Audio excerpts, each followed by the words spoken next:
आज माझा आवाज बसलाय. आज बरेच दिवसांनी मी 3-4 दिवसांनी घराच्या बाहेर पडलो. बोलताच येत नव्हतं. जादूटोणा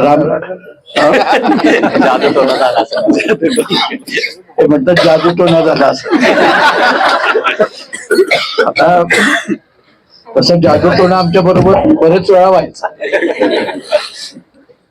आम्ही ज्यावेळेला राजकारणात नवीन नवीन होतो त्यावेळेला XYZ, आता मी काय नाव घेत नाही, तिथं अंडा आणून ठेवायच्या, लिंबू आणून ठेवायच्या. मी लिंबाचं सरबत करून प्यायचो आणि अंड्याचं ऑमलेट करून खायचो. मला असल्या गोष्टीची कधी भीती वाटली नाही. जादूटोणा देव सुपाऱ्या घेतो याच्यावर माझा काय विश्वास नाही. तेव्हा हा काय प्रकार होऊ शकत नाही. हवागार पडली त्याच्यामुळे बिघडला असणार कसा, त्यात काय विशेष नाही. माझ्या मित्रांनो आणि माझ्या बहिणींनो, सगळ्यांना आमची मुलं ज्या पद्धतीने बोलायला लागलेली आहेत त्या गोष्टीचं समाधान आम्हाला वाटतं. रामराजे 78 वर्षाचे आहेत. केस काळे आहेत. मी 63 वर्षाचा आहे आणि संजू बाबा 61 वर्षाचे. आम्ही एक ठरवलं होतं, फलटणच्या राजकारणात आम्ही 90 साली आलो साधारण.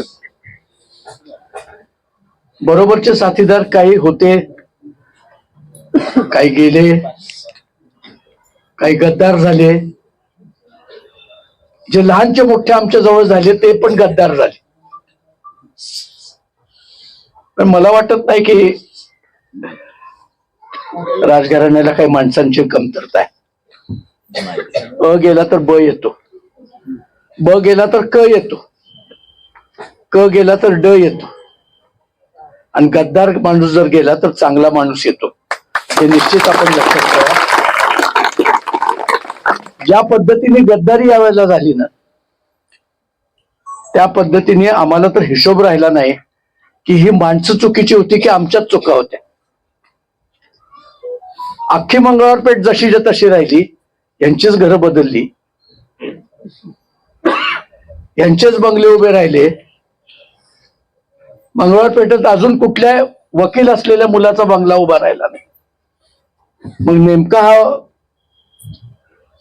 उत्पन्नाचा स्तोत्र काय? माझ्या मित्रांनो, अनिकेत तर वकील आहे. हे अनिकेत पण वकील आहेत.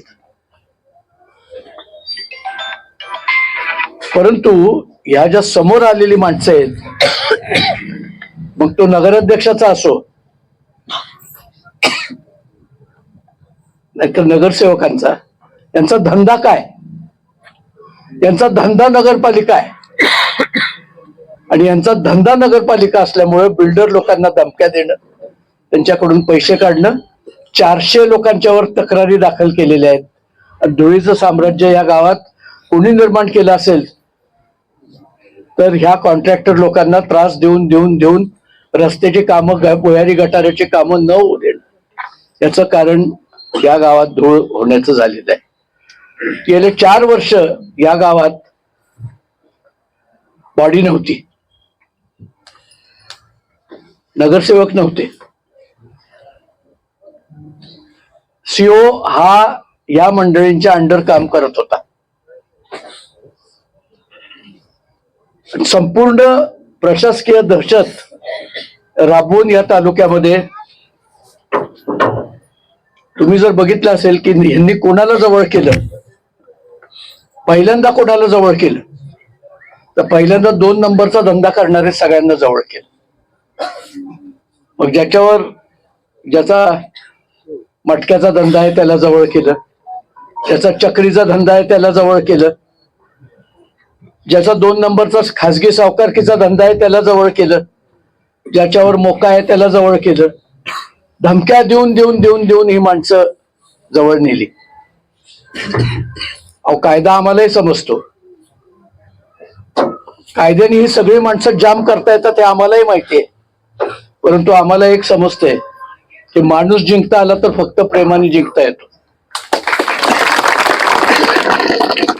या जमिनीचा प्रश्न येतो. गेले 40 वर्ष 30 वर्ष नगरपालिका आपल्या हातात आहे. आम्हालाही माहिती आहे जमिनी आमच्या आहेत खालच्या. एक सिंगल घर आम्ही कधी पाडलेलं नाही. मलटण मध्ये 27 एकर जमिनीवर आमच्या झोपडपट्टी आहे. शिवाजीनगरमध्ये आहे. सिद्धार्थ हाऊसिंग सोसायटीमध्ये माझ्या लहानपणी ही सोसायटी बांधली जात होती.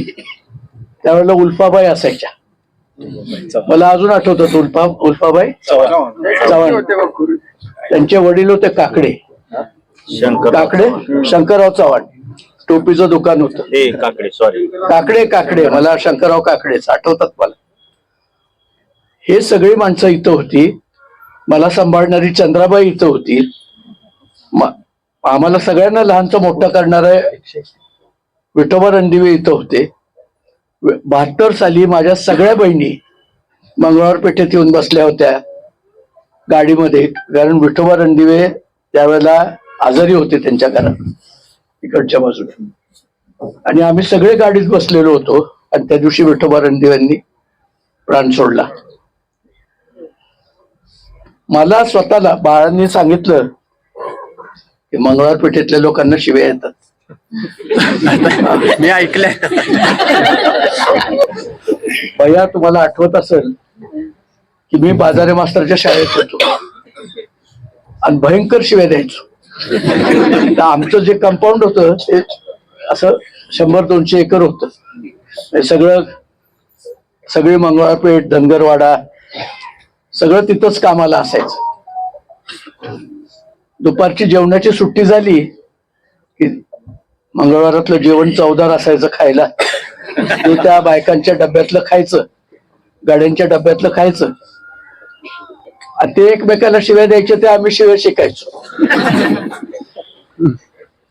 आणि एक दिवस असा आला की आमच्या आजी आजोबाचं झालं भांडण. ते नेहमीच व्हायचं. आणि आजी आजोबाचं भांडण झाल्यावर मंगळवारातली एक अस्सल शिवी ते आमच्या आजोबांनाच दिली. आता आजचा फलटणचा राजा त्याची असली शिवी कधी खाल्ली. आजींना काही शिवी समजली नाही. आजी म्हटलं तुम्ही चिडताय कशाला? लहान मुलाशी भांडता कारण नसताना. तो तुम्हाला काहीच बोललेला नाही. मी शिवी काय दिली होती मी बायका माणसासमोर सांगू शकत नाही. पण एकच सांगतो की आमच्या आजोबाला दाढी मिशी नव्हती. ही शिवी मी त्यांना दिली होती. आणि ही शिवी मी त्यांना दिल्यामुळं आमचे काका शिवाजीराजे वाड्यात आले, राजवाड्यात आले. महाराज म्हटले अरे ही शिवी त्यांनी मला दिली. शिवाजीराजे हसायला लागले. मला म्हटले आता मात्र तुला शाळेत टाकलंच पाहिजे. आणि माझी रवानगी पाचगणीला झाली. परंतु मी अस्सल फलटणचा असल्यामुळं मी शिव्या कधीच विसरलो नाही. 7 देशातल्या पोरांना त्या शिव्या मी शिकवल्या. एवढं आमच्या मंगळवार पेठेच्या शिव्यांची महती आहे. मंगळवार पेठेच्या जीवावर फलटणच्या राजांनी राज्य केले. सोनाजी ऐवळे, सूर्याजी ऐवळे अजून सुद्धा इथं या ठिकाणी त्यांची समाधी आहे. तुम्ही जर फलटणचा इतिहास नीट वाचला तर 1857च्या युद्धात छत्रपतींच्या उठावात मंगळवार पेठेची कामगारी आपल्याला दिसून येते. असं एक प्रेमाचं नातं या ठिकाणी होतं. इथं लष्करवाडा होता, इथं सुतारवाडा होता, इथं मिऱ्याखालचा वाडा होता. सगळं मला माहित आहे. आबस मैदान होतं, टेंगुळ चौक होता. सगळं माहित आहे. माझे काका किशोरसिंग महाराज मालोजी राजांचे सगळ्यात थोरला मुलगा, त्यांना ऊन याच ठिकाणी लागलं होतं. आबस मैदानात खेळत असताना त्यांना ऊन लागलं होतं आणि त्यांना सनस्ट्रोकमुळे त्यांचं 12व्या वर्षी मृत्यू झाला होता. विश्वजित राजे ज्या वेळेला या मंगळवार पेठेत येतात आणि घरासारखं त्यांना मंगळवार पेठ वाटते त्यावेळेला मला मोठं कौतुक वाटतं कारण आमच्या काकांनाही तसंच वाटायचं. मला आठवतं ना भैया, मा नेहमी ही गोष्ट सांगायची, मंगळवार पेठेचं आणि आमचं एक जिव्हाळ्याचं नातं आहे आणि हे जिव्हाळ्याचं नातं कायम राहून जमिनीत ज्या काही असतील आम्ही तिघं जोपर्यंत हयात आहोत जोपर्यंत आम्ही तिघं भाऊ हयात आहोत तोपर्यंत या जमिनींचे जर क्लिअर कागदपत्र आमच्या नावांवर असतील तर ही क्लिअर कागदपत्र विनामूल्य आम्ही ह्या सगळ्या माणसांना देऊन टाकणार आहोत.